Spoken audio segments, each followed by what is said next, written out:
Peritoneo. Ambos grupos ya les había mencionado que les voy a mostrar peritoneo, pero cuando hablamos del cadáver, tenemos una pieza cadavérica que todavía está íntegra, ¿sí? Y la otra ya está trabajada. Entonces no hay peritoneo como tal para mostrarle en otra pieza. ¿Qué vamos a describir del peritoneo? Es una membrana serosa en concepto. Acá tenemos peritoneo y mencionamos a dicha estructura como una membrana serosa que tiene dos hojas, como lo describe la imagen. Existe una hoja parietal y otra hoja visceral del peritoneo. Estamos hablando de qué membrana serosa, el peritoneo. ¿Qué puedo decir de la hoja parietal? Recuerdo las paredes del abdomen. ¿Cuáles eran las capas de pared del abdomen? De afuera hacia adentro.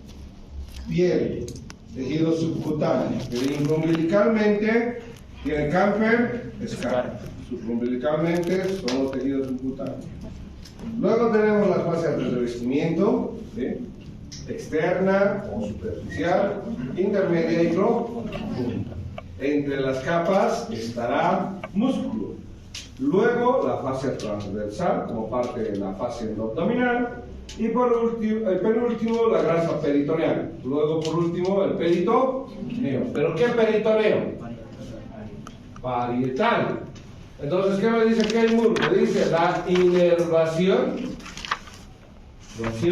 del peritoneo parietal es somática. Los mismos nervios que dan inervación a la pared abdominal, ¿cuáles serán? Tóraco-abdominales. Los mismos van a venir a la hoja parietal. Y van a recoger la sensibilidad del dolor y las variaciones térmicas. Las variaciones térmicas. Eso va a recoger la inervación de la hoja parietal. La hoja visceral recoge la inervación. ¿De dónde? De las mismas vísceras. Recoge la inervación de las mismas vísceras. ¿Qué tipo de sensibilidad para la parte visceral? Es muy sensible al tacto. Es muy sensible a diferentes sustancias químicas. Unas cuantas gotas de sangre pueden evitar el peritoneo visceral, ¿sí? Unas cuantas gotas de sangre. Y de la misma manera también es sensible a las variaciones térmicas, calor y frío. Ahí tengo las dos hojas. Ahora, un concepto para aclarar en relación a los libros de cirugía. Esto es la cavidad abdominal. Eso es la cavidad abdominal. Si tienen un libro de cirugía antiguo, se topan con algún libro de cirugía, ¿qué decían a la cavidad peritoneal? Le decían cavidad peritoneal a la cavidad abdominal. Cavidad peritoneal le decían. A la cavidad abdominal. Esto es cavidad abdominal. Acá hay una separación entre la hoja parietal y la hoja visceral. Parecido a lo que había en corazón, ¿recuerdan? La hoja parietal en corazón estaba por fuera y la hoja visceral estaba pegada a la víscera. Es el mismo ejemplo para las asas intestinales. Y acá encuentro recién a este espacio. Este espacio es mi cavidad peritoneal. Esa es mi cavidad peritoneal. Que no tendré que confundir mi cavidad peritoneal con mi cavidad abdominal. No es lo mismo. ¿O es lo mismo? No. En esta cavidad peritoneal existe líquido. ¿Qué líquido? peritoneal, que permite a las vísceras deslizarse una sobre otra, moverse, realizar la motilidad como tal. Bueno, hablando del peritoneo, describimos esta relación. La relación del peritoneo con otras vísceras. Keimur, al darme este concepto, me dice hay un espacio. Se lo llama intraperitoneal.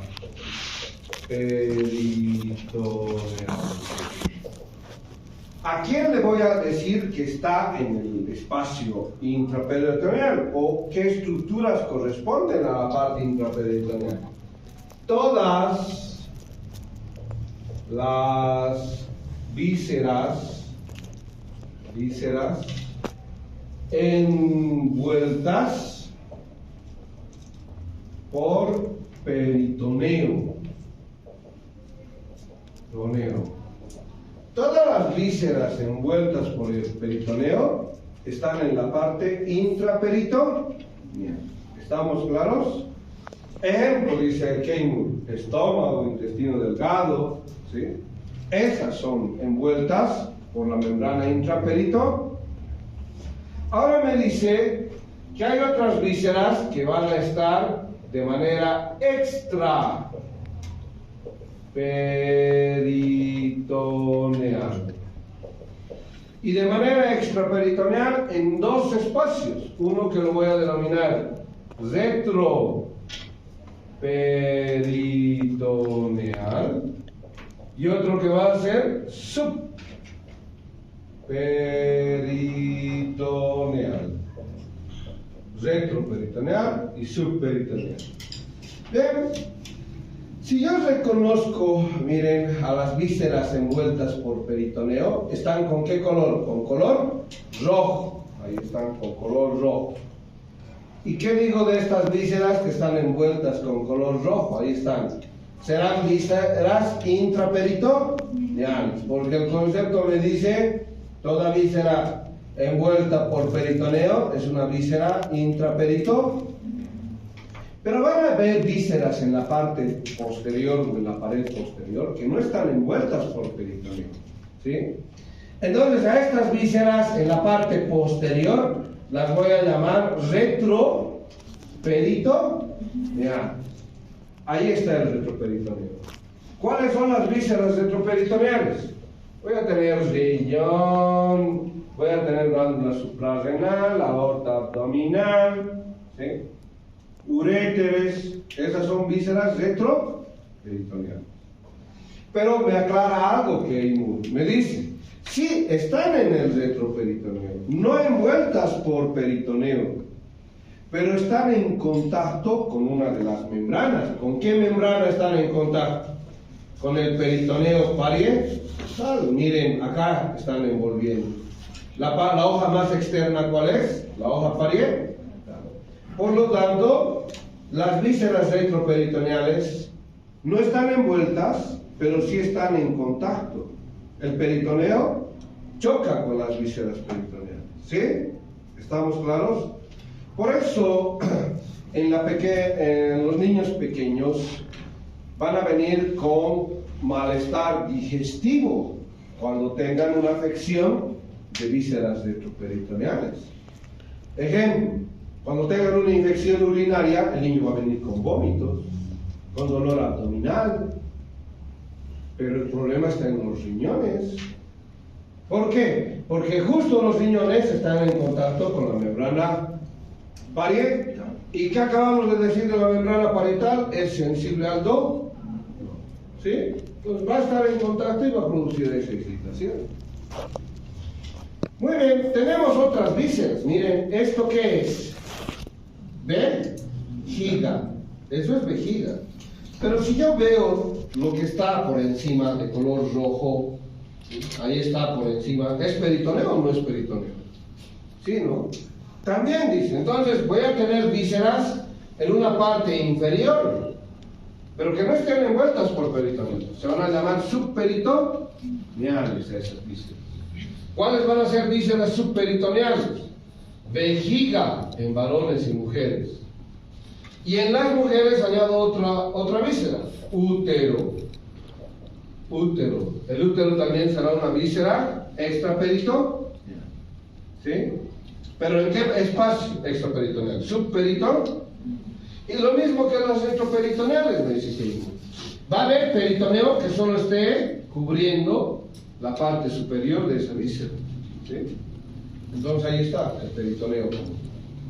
Bueno, ya hemos ido deduciendo lo que es la cavidad peritoneal de cavidad abdomen. Dos cosas diferentes. Hemos mencionado que es una víscera intraperitoneal y otra extraperitoneal. Lo otro a mencionar son las porciones que tengo de la membrana, como tal, de la membrana peritoneal. Entonces, la membrana se va a dividir en las siguientes porciones. Una primera porción que lo voy a llamar como mesenterio. Otras porciones las voy a llamar omento o epiplomio. Es lo mismo que decir apófisis o proceso. Entonces, voy a describir las porciones del peritoneo. El peritoneo se va a dividir. Y voy a tener esto. Las porciones de la membrana peritoneal. De la membrana peritoneal. Entonces, es decir, el mesenterio, el aumento mayor, el aumento menor. Voy a tener esto que se denomina ligamentos. Y me voy a saltar un poco el orden. En su libro está en este orden. Lo primero que describe es mesenterio. Voy a describir yo primero ¿qué? El aumento mayor, a diferencia de su libro. ¿Por qué voy a describir el aumento mayor? Porque es lo primero que se ve. ¿Quién me dice qué es esto?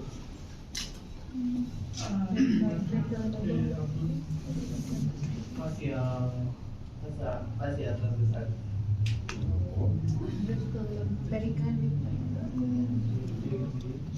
¿No les suena a peritoneo parietal, donde está el pliegue medio, los pliegues mediales, el pliegue lateral?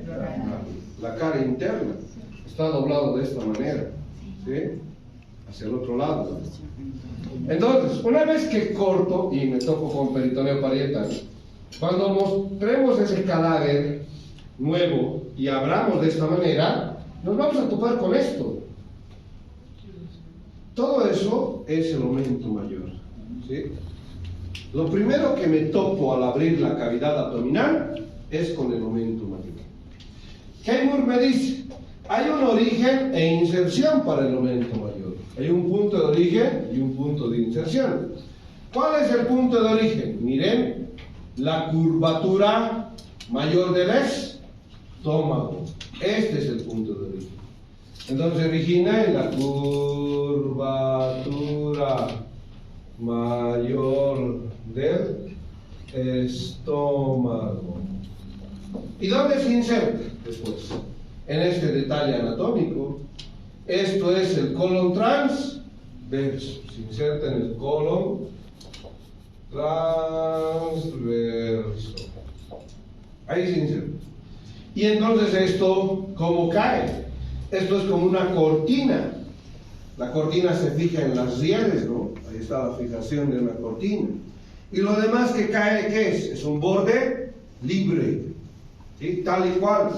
Cuando vean en el cadáver, podemos agarrar el aumento y podemos levantarlo, ¿sí? De esa manera lo podemos levantar. Entonces el aumento mayor, después de su inserción con el colon transverso, presenta esto que se llama borde libre. Y todo esto es el borde libre, ¿sí? Ahí está el borde libre, como si fuera una cortina. ¿Quedó claro el aumento mayor? ¿Sí? Muy bien. Ahora sí, separo el aumento mayor ¿Y qué voy a tener? Miren, cómo he levantado el aumento mayor. Estoy levantando el intestino grueso y paralelamente se ha levantado el aumento mayor. Muy bien, voy a tener acá asas intestinales. Todas las asas intestinales. Dichas asas intestinales se encuentran fijadas a la pared posterior. ¿Por qué? Por peritoneo. ¿Sí? Acá hemos cortado el intestino. Esto es yeyuno. Acá está cortado el intestino. Esto es ileón. Ahí va a estar ileón. Me doy cuenta que acá existe peritoneo o no existe peritoneo. Y Keimur me habla ahora sí del mesenterio y me dice que es una doble capa de peritoneo. Una doble capa de peritoneo. ¿Qué función tiene el mesenterio? Dos funciones. Lleva vasos sanguíneos hasta la víscera y la otra es de fijación. Entonces, las funciones del mesenterio. Uno, lleva vasos sanguíneos al intestino, ¿no? Y la otra función es de fijación. ¿Qué va a fijar el mesenterio? Va a fijar el intestino delgado, yeyuno y ileón, todo el intestino. ¿A dónde? A la pared posterior. ¿A qué lugar específicamente? A las vértebras lumbares L2 y L3. Entonces la fijación va a la pared posterior del abdomen. Pared posterior del abdomen. A la altura de L2 y L3. Eso es mesenterio. Me dice, en otras partes del aparato digestivo también hay mesenterio, pero no lo puedo llamar mesenterio a todo, ¿no? Entonces Keimur me dice, le daremos otro nombre a esa porción de mesenterio, a esa porción que es la misma, doble capa de peritoneo, que se encarga de fijar otras vísceras también. Le daremos otro nombre, se va a llamar meso. Eso. Meso va a ser el nombre.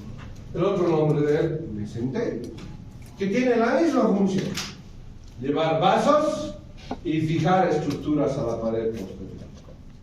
Pero ejemplo de meso, para no llamarlo igual que mesenterio, mesocolon transverso,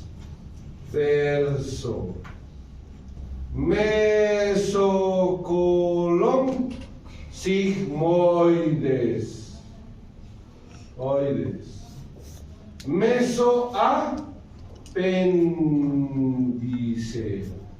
mesoapéndice.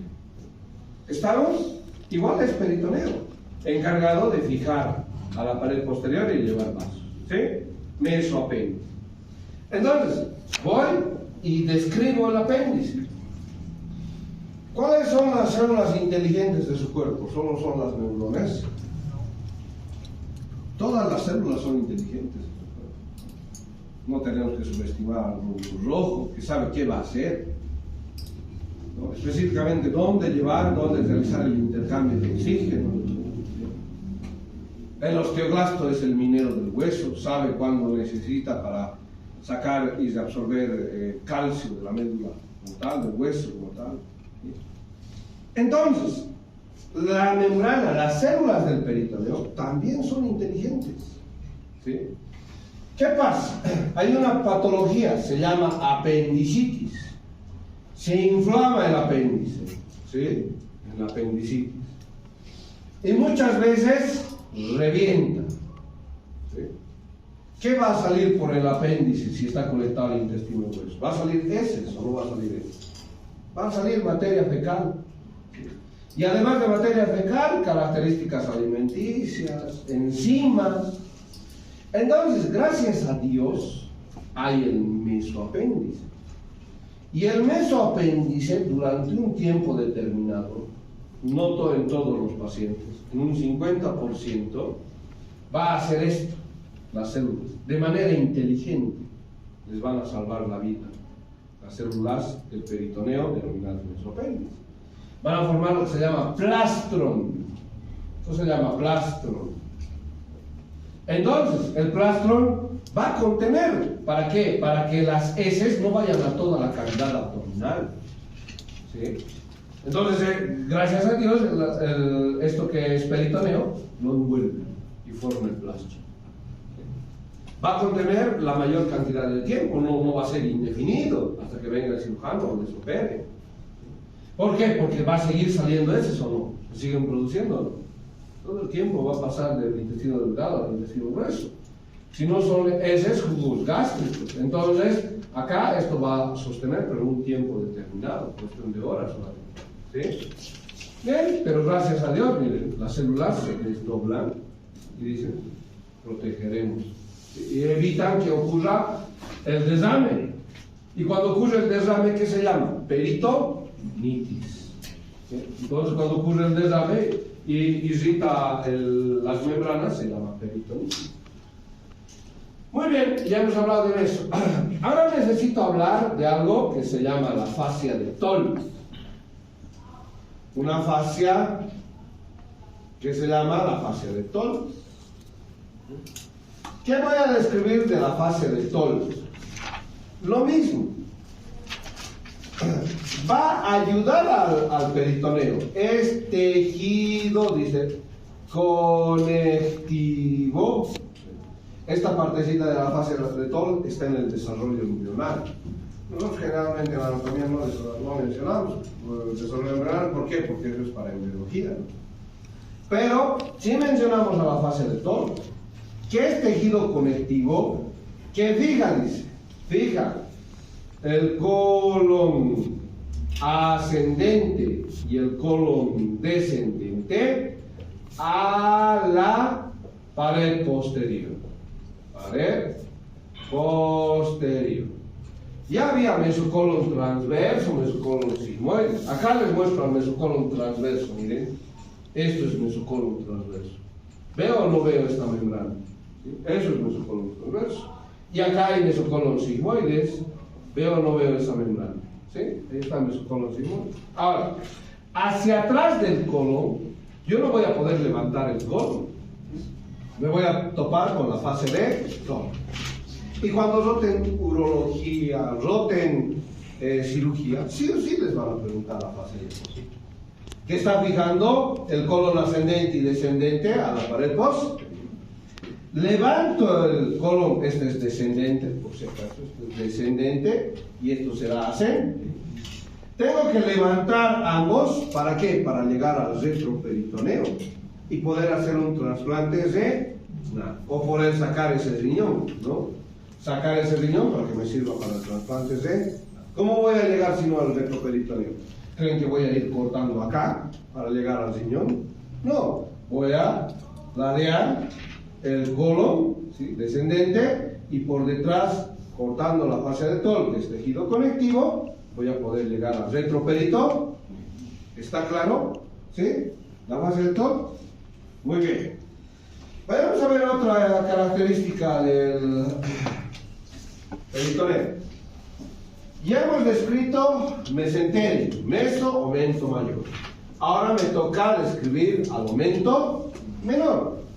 Y lo mismo que el aumento mayor. Miren, acá también se puede ver al aumento mayor. Miren, se puede ver curvatura mayor, va al colon transverso. Y del colon transverso su borde libre, ¿no? Es aumento mayor. Entonces, aumento menor viene de la curvatura menor del estómago y va al ilio hepático. Viene de la curvatura, origen entonces, viene de la curvatura menor del estómago, y se dirige, se inserta en el ilio hepático. Su libro dice solamente el hígado. ¿Pero qué parte del hígado? El ilio. ¿Y qué es el ilio? Donde está la vena, arteria y nervio, del conducto biliar. Eso es ilio. Entonces ya he descrito, ¿veo o no veo al aumento menor? Se ve, ¿no? Y hay algo importante en este aumento menor. One, característica. Acá delimito un orificio. ¿Se ve ese orificio? ¿Sí? Entonces, ese orificio, dice Keimur, se llama orificio de la bolsa omental. Ese orificio es el orificio de la bolsa omental. Y dicho orificio está delimitado, dice. Delimitado de la siguiente manera: anteriormente, posteriormente, superiormente e inferiormente. Ahí está, delimitación. Superiormente, anteriormente, posteriormente e inferiormente. Anteriormente, ¿quién está? Un ligamento, se va a llamar ligamento hepatoduodenal. Y cuando Keimur describe el ligamento hepatoduodenal, me dice: hay un borde del aumento menor engrosado. Eso es el ligamento hepatoduodenal. Un borde del aumento menor engrosado. Ahí está. Eso es anteriormente. Superiormente, ¿está o no está el hígado? Superiormente está el hígado. Superiormente está el hígado. Inferiormente, después de estómago, ¿qué viene? Esto es estómago. ¿Qué viene? Duodeno. Entonces, inferiormente estará el duodeno. ¿Qué parte del duodeno? La primera porción del duodeno. Inferiormente, el duodeno. La primera porción del duodeno. Esta es la primera porción. Y vamos a tener posteriormente la vena cava inferior y el pilar derecho del músculo diafragma. Posteriormente la vena cava inferior y el pilar derecho del músculo diafragma. Eso vamos a tener delimitando este orificio. ¿Estamos? ¿Qué va a pasar si un paciente llega a emergencias apuñalado? Entonces el cuchillo puede perforar las vísceras intestinales. Y en las vísceras intestinales puede estar el bolo alimenticio y jugos gástricos. Esos jugos gástricos tienen enzimas que son altamente irritativas para el peritón. Después de suturar, obviamente, el intestino, después de suturar el intestino como tal, después de suturar, ¿qué voy a hacer después de suturar el intestino? Tengo que lavar la cavidad abdominal. ¿Sí? Voy a entibiar suelo fisiológico, ¿para qué? Para no producir vasoconstricción acá. Voy a entibio, ¿sí? Y empiezo a lavar. Y empiezo a colocar succionadores. Cánulas John Cowell. ¿Sí? Empiezo a succionar. ¿Y cuál es uno de los lugares que tengo que succionar, que se puede entrar cuando el paciente está echado? ¿Sí? La mayoría de los pacientes por ambulancia en emergencias van a llegar echados. ¿Y a dónde se va a ir ese líquido, esa sangre o esa comida? Acá, a este orificio. Entonces es importante conocer que hay una bolsa ahí atrás, denominada bolsa omental. Y hay vísceras ahí atrás, miren, en ese espacio. Páncreas, arteria esplénica, ¿sí? Es un espacio como tal. Bueno, después de haber delimitado el aumento menor, describo ligamentos. ¿Y qué me dice de ligamentos? Lo mismo que me ha dicho, es una parte del peritoneo. Y me dice, hay ligamentos peritoneales que van a estar formados de la misma manera por una doble capa de peritoneo. Doble capa de peritoneo. Un ligamento, dice Keimur, un ligamento une víscera con víscera, víscera con víscera, o una víscera a la pared de abdomen, ya sea anterolateral o posterior, a la pared de abdomen. Esto es un ligamento, una doble capa de peritoneo, una víscera con otra víscera o una víscera a la pared abdominal. Recuerdan que las membranas serosas hacen eso. El corazón tenía el pericardio y y había ligamentos fijando el pericardio. Esternopericardio, fijaba el corazón, la parte del pericardio, al externo. Frenopericardio, igual, pericardio al diafragma, ¿no? La membrana serosa que formaba el ligamento. El pulmón, la membrana suprapleural o el Simpson, ¿recuerdan? También parte de la pleural, pero formaba un ligamento. Sufrió un encruzamiento. Entonces vamos a tener lo mismo con relación a esto mismo. Vamos a describir lo mismo. Y voy a describir algunos ligamentos que ya he mencionado, voy a profundizar. Miren. ¿Qué ligamento era ese? Ligamento hepatoduodenal. Ese es el ligamento hepatoduodenal, parte del aumento menor. ¿Qué es el ligamento hepatoduodenal? Envuelve a la tríada portal.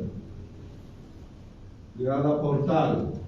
Si yo corto, cuando les dé una pieza, por ejemplo, a cualquiera de ustedes de abdomen, de una u otra, de otro preparado, ¿qué van a hacer? Van a cortarme esta membrana y van a ir descubriendo qué hay ahí adentro. Va a estar la vena porta, va a estar la arteria hepática propia y va a estar el conducto colédoco para llevar bilis, colédoco. Eso está dentro de este ligamento hepatoduodenal. Y como habíamos dicho del ligamento, une una víscera con otra. ¿Está uniendo o no está uniendo hígado con duodeno? ¿Sí? Hígado con duodeno. Ya tengo el ligamento hepatoduodenal. Voy y menciono otros. Acá, número 1, gastrofrénico. Número 2, gastroesplénico. Número 3, gastrocólico, como un pedazo del aumento mayor. Número 1, gastrofrénico. El estómago al músculo diafragma. ¿Sí? El número 1. Número 2, gastroesplénico. El estómago a una víscera, el vaso. Otro, ligamento gastrocólico. El estómago al intestino grueso, al colon transverso. ¿Sí? Entonces, gastrofrénico, gastroesplénico, gastrocólico. Otro ejemplo, tenemos al ligamento falciforme. Este 4 se llama ligamento falciforme. Ese es mi ligamento falciforme. ¿Qué es el ligamento falciforme? Une el hígado a la pared anterior del abdomen. Une el hígado a la pared anterior del abdomen. Entonces ahí tengo ejemplos de ligamento. Hasta acá se entendió el peritoneo. ¿Sí? Una membrana serosa inteligente que está generando envolturas a las vísceras y genera la parte intraperitoneal y la parte extraperitoneal. Hablemos un poco de esto que se llama el mesocolon. ¿Sí? Hace un momento habíamos visto el mesocolon. Ahí está. Describíamos el meso como tal. ¿Sí? Keimur me dice que se va a formar dos espacios gracias al meso. Esto es meso, colon transverso. Y va a decir Keimur, todas las vísceras que estén por arriba van a estar en un espacio que se llama supracólico. Y todas las vísceras que estén hacia abajo van a estar en un espacio que se va a llamar infracólico. ¿Sí? Entonces, repito las características de la separación en cavidad abdominal gracias al mesocolon transverso. Y digo esta característica conceptual. Digo, el mesocolon transverso, que está fijando el colon transverso a la pared posterior del abdomen. Digo, el espacio superior se llama supracólico. El espacio inferior se lo llama infracólico. Supracólico e infracólico. Ahí está. ¿Qué más para describir la porción peritoneal? Hasta ahí hemos descrito entonces porción peritoneal. Vamos a pasar ahora a las vísceras. Ahí está el espacio también. Miren. Supracólico, infracólico. Acá también se esquematiza los espacios supracólico e infracólico divididos por el mesocolon transverso. Bueno, voy y describo vísceras entonces. ¿Qué víscera voy a describir? La primera va a ser esófago. ¿Sí? Voy a mencionar algunas características generales de esófago, como está en Keimur, porque esófago ya lo hemos visto en medias, ¿no? Que ha sido descrito en medias. Entonces voy y menciono que de esófago. ¿Qué menciono de esófago? La longitud. ¿Cuál es la longitud del esófago? 25 centímetros. ¿Cuál es el diámetro del esófago? 2 centímetros. Y hay que entender que el esófago es una estructura colapsada. No es una estructura circular, es una estructura colapsada. Todo el tiempo está así, plano, hasta que recibe el bolo alimenticio. Viene el bolo alimenticio, se abre. Y con las contracciones peristálticas lleva el bolo alimenticio hasta el estómago. Lleva el bolo alimenticio de la boca al estómago. Esa es la función del esófago. El esófago tiene estrechamientos. ¿Cuáles van a ser los estrechamientos? Recuerdo lo que he llevado en mediastino, por si acaso. Tengo un estrechamiento aquí arriba. Se lo llama faringoesofágico. El primer estrechamiento se lo llama faringoesofágico. El segundo estrechamiento. ¿Dónde está el estrechamiento faringoesofágico? En la unión de la faringe con el esófago. Y me dice Keimur, ahí el diámetro es mucho menor, puede ser hasta 1.5 centímetros de diámetro. ¿Sí? Por eso es un estrechamiento como tal. Este otro se llama broncoaórtico, porque a la altura del bronquio izquierdo, miren, bronquio izquierdo, esto es visto de atrás, de la cara posterior, por si acaso, si se dan cuenta esta imagen. Entonces, bronquio izquierdo, y esta es la aorta torácica o descendente. Por eso se llama estrechamiento broncoaórtico, a la altura del bronquio izquierdo y la aorta torácica. Y un tercer estrechamiento que se lo va a llamar frénico, va a estar a la altura de T10. Cuando el esófago atraviesa el diafragma, esto sucede a la altura de T10, ¿sí? Hay otro estrechamiento que se lo llama estrechamiento frénico. Repito, cuando el esófago pasa y atraviesa el diafragma. Ya tenemos estrechamientos. Bueno, vayamos a hablar de arterias, venas y nervios del esófago. ¿Cuáles van a ser las arterias que llegan al esófago? Recuerdo en mediastino que están las esofágicas, estas esofágicas, están las arterias musculofrénicas, ¿sí? Estas esofágicas son ramas de la aorta torácica o descendente, pero esto es en mediastino. Keimur me dice y me aclara, hay un pedazo de esófago, nosotros ahora estamos llevando abdomen, notado. Entonces nos vamos a referir a este pedacito como esófago abdominal. Entonces lo primero que voy a describir para aclarar será esófago abdominal. ¿Cuánto mide ese esófago abdominal? 2 centímetros. Y ahora sí recién, ¿quién irriga este esófago abdominal? Arteria. Una de las principales se llama gástrica izquierda y otra se va a llamar frénica inferior. Dos arterias, gástrica izquierda y otra se llama frénica inferior. Venas de esófago, se va a llamar vena gástrica izquierda, que drena en la vena porta, y otras que van a ser las venas esofágicas.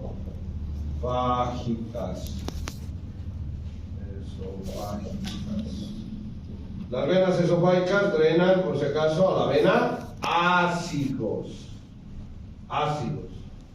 Voy a tratar de comprender esto de las arterias del esófago. ¿Cómo? Graficando y esquematizando la arteria aorta abdominal.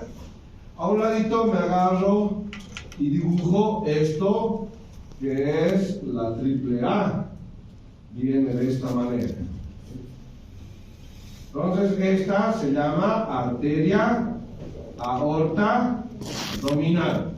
Estas serán las arterias renal derecha y la del lado izquierdo. ¿Entiende la triple A? La primera rama en dar de la triple A es esta ramita. Se llama frénica inferior. Derecha e izquierda. Entonces repito, esta primera ramita se llama arteria frénica inferior. ¿De qué lado? Del lado izquierdo. Y acá va a estar la del lado derecho. La arteria aorta abdominal da origen a esta arteria. Se llama TC, tronco celíaco. Conozco el tronco celíaco ahora, lo voy a conocer mucho más. Da 3 ramas el tronco celíaco. Una primera rama, número 1, conocida como arteria hepática común.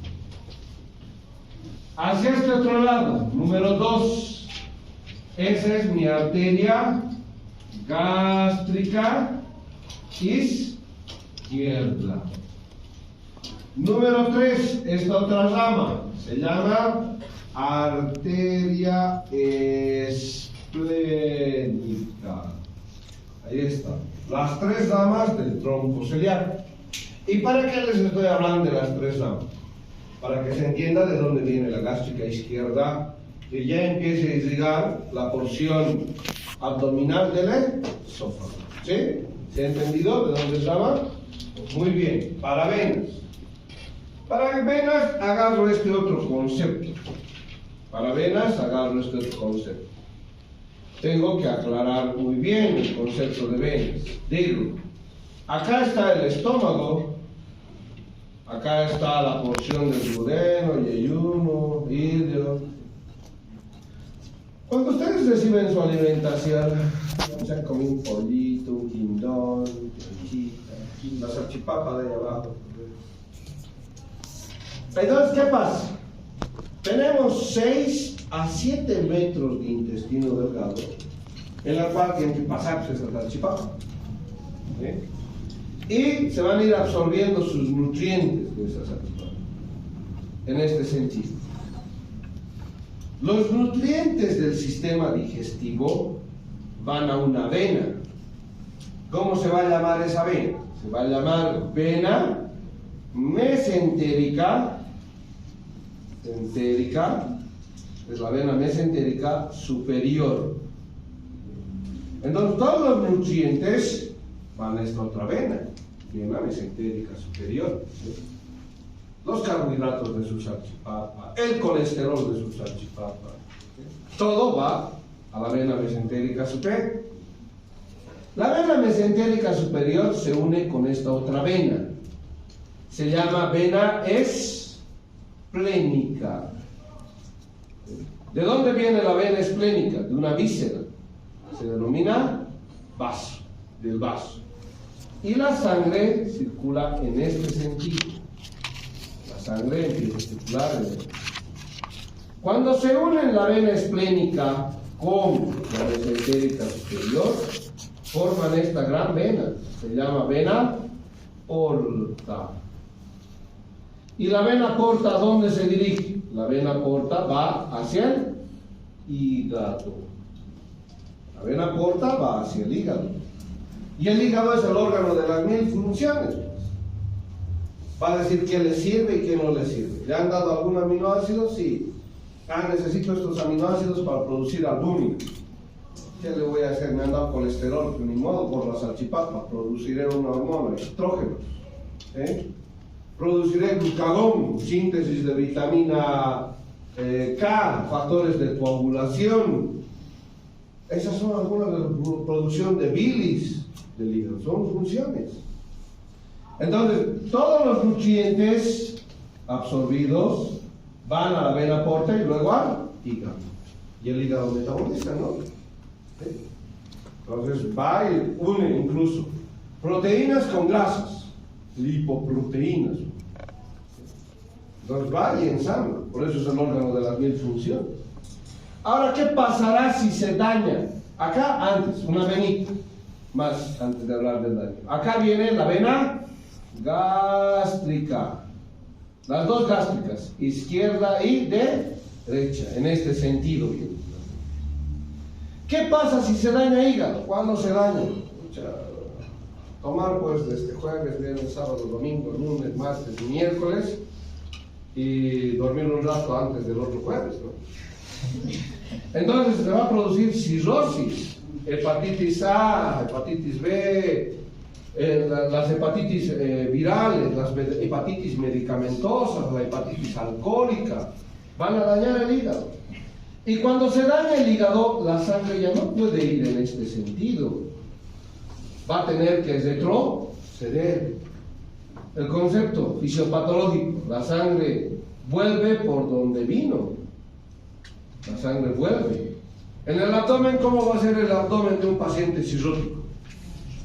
Va a estar hinchado, ascitis, lleno de líquido ahí. ¿Por qué? Porque se ha salido acá. Si está volviendo por donde ha venido. Las venas gástricas. Entonces van a ir a dilatar las venas gástricas. Y justo las venas gástricas que drenaban la parte abdominal del estómago. Acá está. Esta es la vena porta. Esta es la vena esplénica. Esta es la vena mesentérica superior. Y esta otra es mi vena mesentérica inferior, que también drena la esplénica. Cuando se une la esplénica con la mesentérica superior, forman esta vena. Esta es la porta. Y acá están las venas gástricas. Entonces, si el hígado está dañado, la sangre va a hacer esto, va a retornar. Acá están venas esofágicas que van a ir a drenar a la ácidos. No se olviden que esta es la ácidos, ¿no?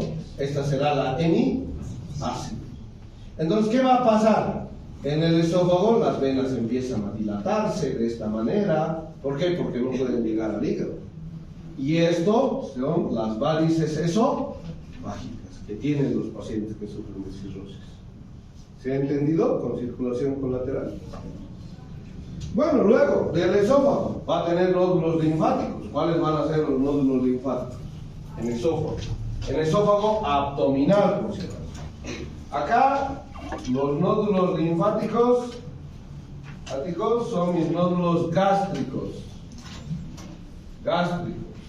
Y voy a tener mis nódulos broncopulmonares.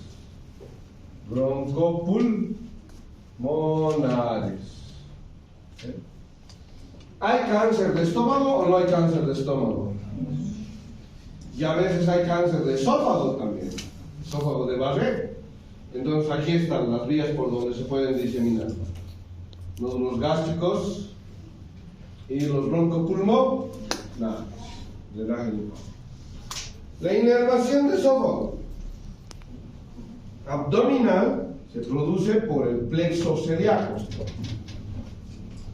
La inervación de esófago se produce por lo que se conoce como plexo celíaco.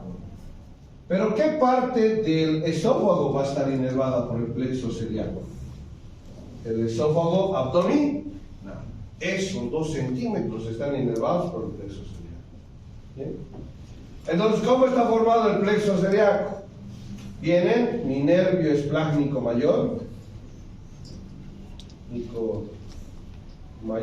que tiene fibras simpáticas, y mis nervios vagos. Mi nervio vago tiene fibras parasimpáticas, ¿no? Entonces, parasimpático, simpático, el plexo celíaco. Ahí la inervación. Ahora, ¿qué hace el vago cuando está acompañando al esófago? Hace la siguiente característica. En el mediastino, el vago se coloca a los lados del esófago. Vago izquierdo, vago derecho. Miren lo que hace. Cuando está atravesando el diafragma, el vago izquierdo se hace anterior y el vago derecho se hace posterior. Cuando describamos estómago, entonces, vamos a tener los nervios de esta manera. Vago izquierdo anterior, vago izquierdo posterior. De esa manera se coloca en relación al tronco vagal anterior, y luego va a estar el tronco vagal posterior. Anterior, que es el izquierdo. Anterior, que es el izquierdo. Y el posterior, que va a ser el derecho. Ahí está. Vago izquierdo, tronco vagal anterior. Vago derecho, tronco vagal posterior. ¿Sí? Entonces, hasta ahí hemos descrito las características del esófago. Ahí está vago derecho y el tronco vagal posterior. La otra imagen corresponde a la parte posterior, por si acaso. Y esta imagen corresponde a la parte anterior. Esta es la imagen anterior y esta es la imagen posterior. Y ahí se ve el vago, como del lado derecho va a la parte posterior. ¿Sí? Muy bien, eso es esófago. La siguiente característica a describir es estómago. Y lo vamos a describir en una próxima clase. ¿Qué necesito que hagan ahora? Necesito que hagan un examen.